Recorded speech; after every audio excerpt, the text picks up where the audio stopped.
गाना देखे खातिर हमार चैनल के सब्सक्राइब करी और बेल आइकन के जरूर दबाई। Happy new year, happy new year.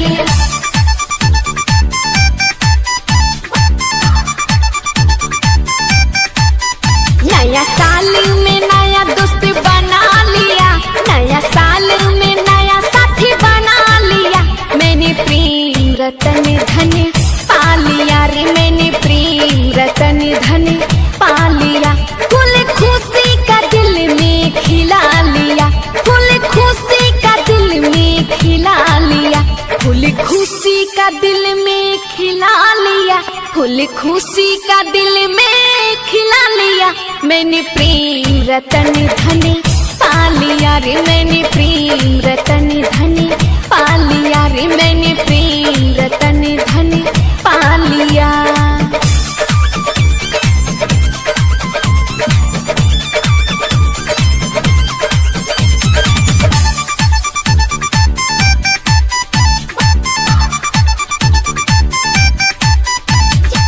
मैंने चाहा था जैसा जीवन में मुझको वैसा यार मिला, मैंने चाहा था जैसा जीवन में मुझको वैसा यार मिला।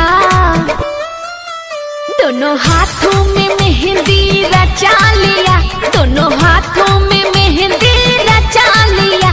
मैंने प्रेम रतन धन पा लिया रे, मैंने प्रेम रतन धन पा लिया रे, मैंने प्रेम रतन धन पा लिया।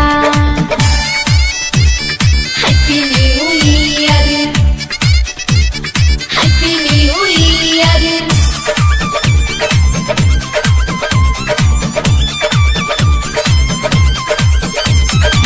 सोचा न था जितना हमने उससे भी ज्यादा प्यार मिला,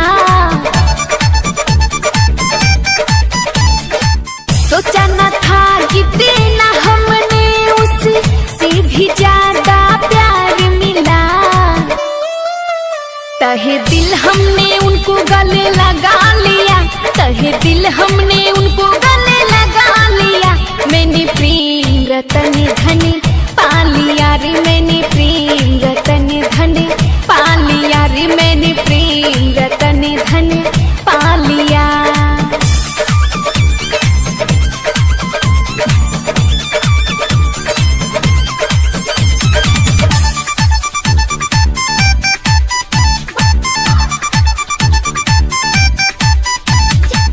अब उन्हीं के नाम का श्रृंगार हमको करना है,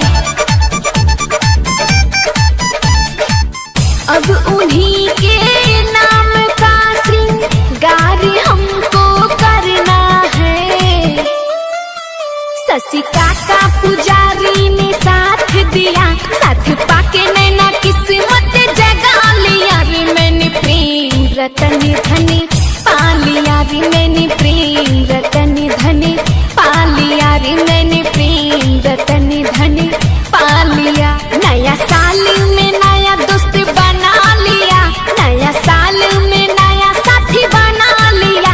मैंने प्रेम रतन धन पा लिया रे, मैंने प्रेम रतन धन पा लिया। फूल खुशी का दिल में खिला लिया, फूल खुशी का दिल में खिला लिया, फूल खुशी का दिल में खिला लिया, फूल खुशी का दिल में खिला लिया।